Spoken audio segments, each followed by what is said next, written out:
Okay, here's some very basics about how to operate in My Big Campus.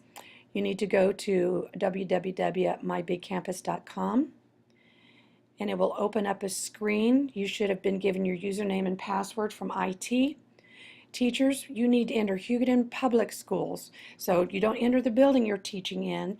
That's for the students to enter. You will all be under Hugoton Public Schools.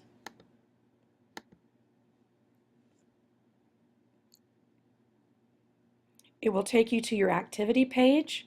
So anytime I enter any kind of message to my students, it tells me who I've made the announcement to and what the announcement is. Students can also comment back and it will be sent to my email so I can see if they're having any questions or any difficulties with anything. The first thing you want to do when you're going into My Big Campus is to set up your groups. Now you can choose how you set them up. I've got mine by the different content that I teach, or you can have them broken out by hour. I also have one for seminar because it makes it very handy for me to get in touch with my seminar students all at once. Once I put them in a group, I don't have to go and select each individual name. You select here to create a new group. You'll put your group title, select the building. I'm trying to do this with a cast on my hand, folks, so it's not wanting to function with me very well. Choose the building where you're teaching, some kind of group description. You can choose a group photo. I tend to choose the cover of the book we happen to be using for that class as our main resource, but it's up to you. You then save the file and it will put it in your groups. Now once you have your groups, you'll need to go in and put your members in. So you select whatever group it is you want to add members to. You can start typing in, I usually put the student's last name and it'll call up all the students with that last name. So let's just choose Hager. And you see there's several Hagers in our school and you can just select the student. You can put up to 10 at one time. So you'll keep selecting names and then after you get your 10, you'll add your users. I don't have the list of students for this class yet, so I'm not going to enter them in. But now you've got your groups added and you've got your users added to your groups. What's very handy is calendar. So when my students are absent, they don't have to come to me and ask, what are you doing? Or what did we do yesterday when you were out? Or when I was gone. So you can go into calendar, select a day. Now notice I put the wrong day there. Let's change this and put first day of school here. On the 15th, that's the right one. You've got a personal calendar, which nobody else will be able to see but you, or you can choose a group. Say I'm just wanting to send something to my seminar students. I want to tell them this is the first day of school. I'm not going to repeat the event, but if it did repeat, you can set that up. And description, you must have a description in here. You can repeat what you're putting in as the title. I can either choose to send email notifications to my students in that group. So if I'm reminding them about a test, I'd send them an email notification. If it's just something that they might have missed while they were out that day, then I don't send an email notification. They can go in and look at the calendar and see for themselves. So I enter that in. I go back and look at my calendar and notice it's put that under the first day of school. And so I do this each day. This is one of my communication methods that I use to let the students know what lesson we did, and then they know where to go in to find. I don't have to list the assignment. They know where to go in and find the assignment once they're told what lesson we covered the day they were gone.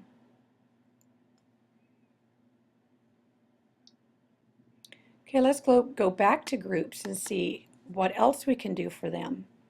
So I'm going to choose my geometry group.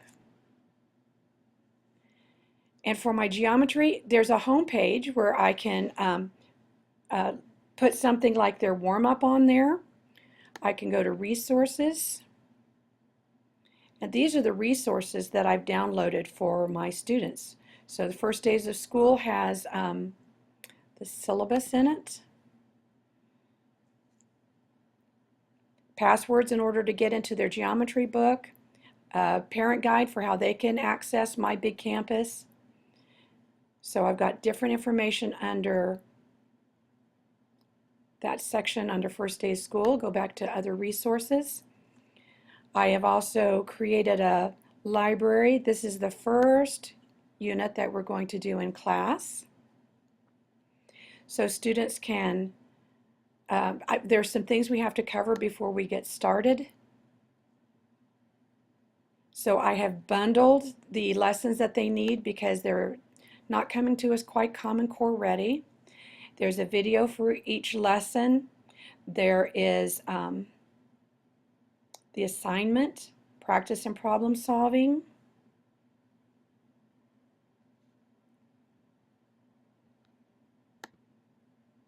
As I get on into the lessons,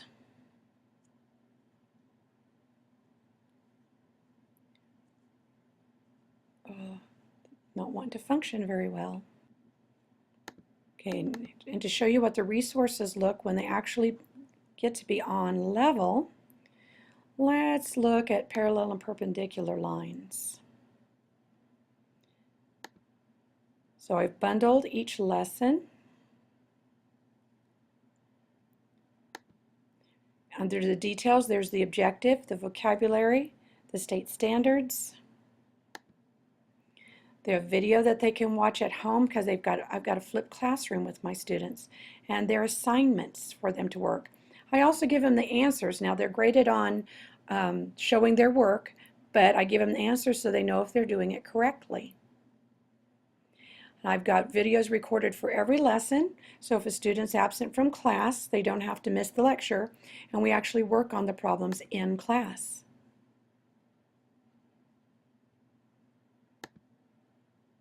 I'll show you several of these under details. Again, the objective, if there's any new vocabulary.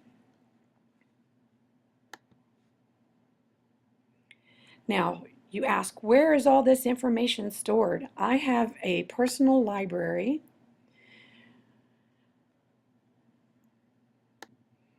So my bundles, these are what other people have inserted, but I can select what I've added. They've just recently changed the whole website, so that makes that fun to find. Say that you have something that you want to add to the library. I record videos, so I can add this YouTube video or a new website. So I use Screencast-O-Matic to record my videos. When it gets up to YouTube, I copy the address in there and I tell it to get the info, and it automatically fills in all these sections. Now, to the title and description, I put the tags that I want to go back and look under, and I select my subject as mathematics. I give it minimum grade level and then maximum grade level. And then I would add that video to my library. Then I can go back in and have it added to a bundle. Okay, to find the videos that I have added, I always tag myself. First of all, I have to spell my name correctly. But these are all the videos that I've got stored in the library on my big campus. I've got them labeled as to what type of lesson, what we're covering. So as you see, I have 7 pages of lessons. Quite a few there. But it's handy to have it all in one place, and then it doesn't take up memory on your hard drive necessarily. I can also go to my drive, and here it has all kinds of information that I've stored. And I also have it grouped. I put labels on it by group, so then I can find out everything I've entered in for Algebra 2. It will group together. So these are all my lessons for Algebra 2. Or I can select for geometry. So here's the label that's with each one of them. So then I can go back in and find whatever it is I'm looking for stored on my big campus. What's also handy is communicating with the students. Here, as you can see, students have sent me different messages. It comes to my email, and I can also compose messages and send it to individual students from right here. So that's very handy. I don't use this feature because typing in mathematics is so very difficult, but some of the science and history content teachers uh, put their schoolwork on here, and then the teacher can grade it and get it right back to the students, so it cuts down on the amount of paperwork. So that is my big campus in a nutshell. You can go and update your profile and put some information about yourself and a picture, different ones that are following you and who you're following, different ones communicating with you. So you can set this up and use it as much or as little as you want. It doesn't have to be very time consuming, but it is a great feature.